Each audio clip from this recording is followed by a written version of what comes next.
নমস্কার বন্ধুরা, আজকের ভিডিওটি একটি বিশেষ গুরুত্বপূর্ণ টিপস আপনাদের জানাবো, যেটা করলে আপনারা হয়তো অনেকটাই উপকৃত হবেন। বন্ধুরা, ভিডিওটি এবার শুরু করা যাক। বন্ধুরা, আপনাদের বাড়িতে সকলেরই ঘরে একটি করে চালের পাত্র আছে। আপনারা সেই চালের পাত্রে দুটো জিনিস রেখে দিলে তার ফলে আপনারা আপনাদের চারপাশে পজিটিভ এনার্জিকে ফিল করতে পারবেন এবং চারিদিক দিয়ে অর্থ আসতে থাকবে। অর্থাৎ আপনার অর্থপ্রাপ্তির জন্য যেসব বাধা বিপত্তিগুলো আছে সেগুলো কেটে যাবে। আবার যারা প্রচুর টাকা পয়সা রোজগার করছেন তাদের হাতেও কিন্তু টাকা পয়সা খুব একটা থাকে না। যেভাবেই হোক বা যে কারণেই হোক সেই টাকা আপনাদের হাত থেকে কিন্তু খরচ হয়েই যায়। সে যে কোনো রোগব্যাধি হোক বা দুর্ঘটনাই হোক না কেন, কোনো না কোনোভাবে কিন্তু সেই টাকা থাকে না, বেরিয়ে যায়। এই সব কিছুর হাত থেকে মুক্তি পেতে পারেন যদি চালের পাত্রে এই দুটো জিনিস রেখে সেই চাল রান্নার কাজে রেগুলার ব্যবহার করেন। সেক্ষেত্রে আগেই বলে রাখি, এই জিনিসগুলি আপনারা প্রতি বৃহস্পতিবার ও শুক্রবার সপ্তাহের এই দুটি দিন যদি রাখতে পারেন, এছাড়াও বুধবারও রাখা যেতে পারে। যে কোনো পূর্ণিমাতেও কিন্তু এই জিনিসগুলি আপনারা অবশ্যই চালের পাত্রে রাখার চেষ্টা করবেন। এর ফলে আপনারা কি কি উপকার পাবেন?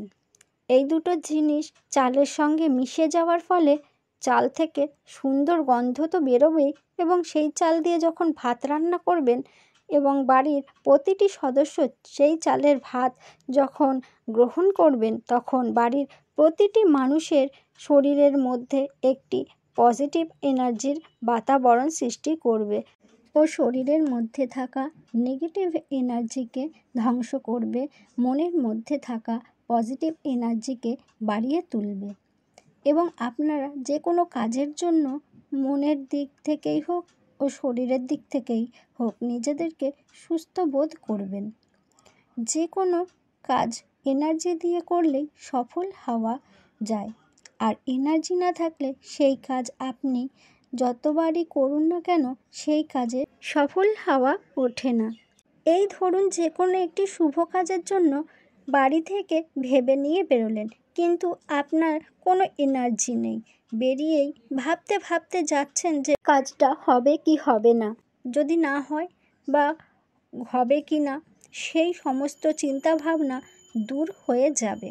আবার বাড়ির কোনো ছেলেমেয়েরা যখন পরীক্ষা দিতে যাবে এই ভাত খেয়ে, তখন এই ভাত তাদের শরীরের মধ্যে একটি সুগন্ধ তো সৃষ্টি করবেই, ও সেই সব ছেলে মেয়েদের শরীরের মধ্যে এতটাই পজিটিভ শক্তিকে বাড়িয়ে তুলবে যে তারা নিজেরাই অনুভব করতে পারবে যে তাদের আজকের পরীক্ষাটা খুব ভালো হবে। একটা কথা মনে রাখবেন, যখন আপনারা পজিটিভ এনার্জিকে ফিল করতে পারবেন তখনই কিন্তু সমস্ত কাজে নিজেরা পজিটিভ হতে পারবেন ও সমস্ত রকম কাজেই আপনারা সফল হতে পারবেন। এবার বন্ধুরা, আপনাদের জানিয়ে দেব যে বাস্তু অনুসারে চালের পাত্র কোথায় রাখবেন ও তার মধ্যে কোন দুটি জিনিস রাখবেন। তার আগে বলবো বন্ধুরা, এই কথাটা আপনাদের সবার জানা আছে কি না জানি না, যে বাড়িতে কিন্তু বাস্তুদোষ বলে একটি খুবই খারাপ জিনিস থাকে। আর এই বাস্তুদোষের ফলে বাড়ি থেকে কিন্তু মা লক্ষ্মী কোনো না কোনো উপায়ে গৃহত্যাগ করেন, ফলে অলক্ষ্মী সেখানে এসে প্রবেশ করে। তো এরকম যখনই হবে তখনই আপনারা লক্ষ্য করে দেখবেন যে বাড়ির কেউ না কেউ অসুস্থতায় ভুগছেন, তাদের শরীর খারাপ হয়েই চলেছে, ছেলে মেয়েদের পড়াশোনায় মন বসছে না বা চাকরি ব্যবসার উন্নতিও হচ্ছে না, ক্রমশ আর্থিক অবনতি দেখা দিচ্ছে, বা বাড়ির প্রতিটি সদস্যদের মধ্যে সম্পর্ক ভালো থাকছে না, তখনই জানবেন মা লক্ষ্মী আপনাদের গৃহ থেকে আস্তে আস্তে করে আপনাদের গৃহ ত্যাগ করতে শুরু করেছেন। তবে বন্ধুরা, এই চালের পাত্রটি কিন্তু মা লক্ষ্মীর প্রতীক হিসেবেই ধরা হয়। এটি আপনাদের বলে বোঝাতে হবে না, এই কথাটি সকলেই জানেন। তবে বন্ধুরা, এই চালের পাত্রটি আপনারা বাড়ির কোন দিকে রাখবেন? চালের পাত্রটি কিন্তু ভুলেও বাড়ির দক্ষিণ দেওয়ালে রাখবেন না। যদিও আপনারা ধরুন এতদিন ধরে বাড়ির দক্ষিণ দেওয়ালে চালের পাত্রটি রেখে আসছেন বা রাখছেন, বা সেখানে কোনো তাক বা সেলফ করেছেন চালের পাত্রটি রাখার জন্য, তাহলে সেটি যত তাড়াতাড়ি পারবেন সেখান থেকে সরিয়ে ফেলবেন। তবে বন্ধুরা, ঘরের কোনো কোণ ঘেঁষে কিন্তু চালের পাত্রটি রাখবেন না। ঘরের কোণগুলির থেকেই কিন্তু যত রকমের নেগেটিভ শক্তি ঘরে প্রবেশ করে থাকে। তাই যদি পাত্রটি রাখতেই হয়, তবে দেয়ালের দিকে কোনো একটি জলচৌকি পেতে রাখবেন। একদম মেঝের উপরেও কাগজ পেতে কিন্তু পাত্রটি রাখবেন না। হাঁটাচলা করা হয় এমন সমান্তরাল স্থানেও কিন্তু রাখতে নেই। একটু উঁচু জায়গাতে রাখার চেষ্টা করবেন এবং চালের পাত্রটি যেখানে রাখছেন সেই স্থানটি যেন পরিষ্কার পরিচ্ছন্নতায় ভরা থাকে। অর্থাৎ যে বাড়ি তৈরি করেছেন সেই বাড়ি যদি বাস্তুসম্মত না হয়ে থাকে, ধরুন বাড়ির রান্নাঘর সঠিক জায়গায় করতে পারেননি, বাথরুম সঠিক জায়গায় নেই, বাড়ির বেডরুম ঠিক জায়গায় নেই, ঠাকুর ঘরও ঠিক জায়গায় করা হয়নি, এমনকি দরজা জানালাগুলো ঠিক জায়গা মতো হয়তো করা না হয়েও থাকতে পারে। অর্থাৎ যার যেমনই বাড়ি আছে বা যেমনই তৈরি করেছেন বাড়িঘর, যদি আপনারা সেই বাড়িঘর রোজ পরিষ্কার পরিচ্ছন্ন করে রাখেন, তার ফলে কিন্তু অনেকটাই সেই বাড়ির বাস্তুদোষ কেটে যাবে। অর্থাৎ 100 ভাগের মধ্যে 75 থেকে 80 ভাগ বাস্তুদোষই কেটে যাবে। তবে বুঝতেই পারলেন যে পরিষ্কার পরিচ্ছন্ন মানেই মা লক্ষ্মীকে আকর্ষণ করার একটি দারুণ ক্রিয়া। তাই চালের পাত্রটি রাখার জায়গাটি অবশ্যই পরিষ্কার করে রাখবেন ও চালের পাত্রে যতদিনের জন্যই চাল রাখুন না কেন, ধরুন 1 মাসের জন্য, 1 বছরের জন্য, 15 দিনের জন্য বা 1 সপ্তাহ বা 2 দিনের জন্য অনেকেই পাত্রে চাল রেখে থাকেন। যার যার সামর্থ্য মতন চাল সংরক্ষণ করে থাকেন। তবে যখনই চাল পাত্রে রাখবেন, অবশ্যই পাত্রটি পরিষ্কার করে নেবেন এবং নিজেও চালের পাত্র থেকে চাল নেওয়ার আগে পরিষ্কার পরিচ্ছন্ন হয়ে, অর্থাৎ বাসি কাপড়ে চালের পাত্রটি ছুঁতে নেই। তাই আপনারাও পরিষ্কার পরিচ্ছন্ন হয়ে তবেই চাল নেবেন। রোজ চালের পাত্র থেকে চাল নেওয়ার আগে মা লক্ষ্মী দেবীকে 3 বার নমস্কার জানিয়ে চালটি নেবেন ও চাল নেওয়ার পর অবশ্যই সেই পাত্রে 3 বার অর্থাৎ 3 মুষ্টি চাল পাত্রে রেখে দিয়ে মা লক্ষ্মী দেবীকে 3 বার ধন্যবাদ জানাবেন। ধন্যবাদ মা লক্ষ্মী, ধন্যবাদ মা লক্ষ্মী, ধন্যবাদ মা লক্ষ্মী বলে। আপনারা অনেক সময় হয়তো লক্ষ্য করে থাকবেন, আগেকার দিনে ঠাকুমা, দিদিমা, জেঠিমাদের কথা মায়েরা অনেক সময় বলে থাকেন, তারা নাকি অনেক টোটকা করতেন তাদের সংসারের জন্য। তারা কিন্তু নিজের ইচ্ছায় কিছুই করতেন না।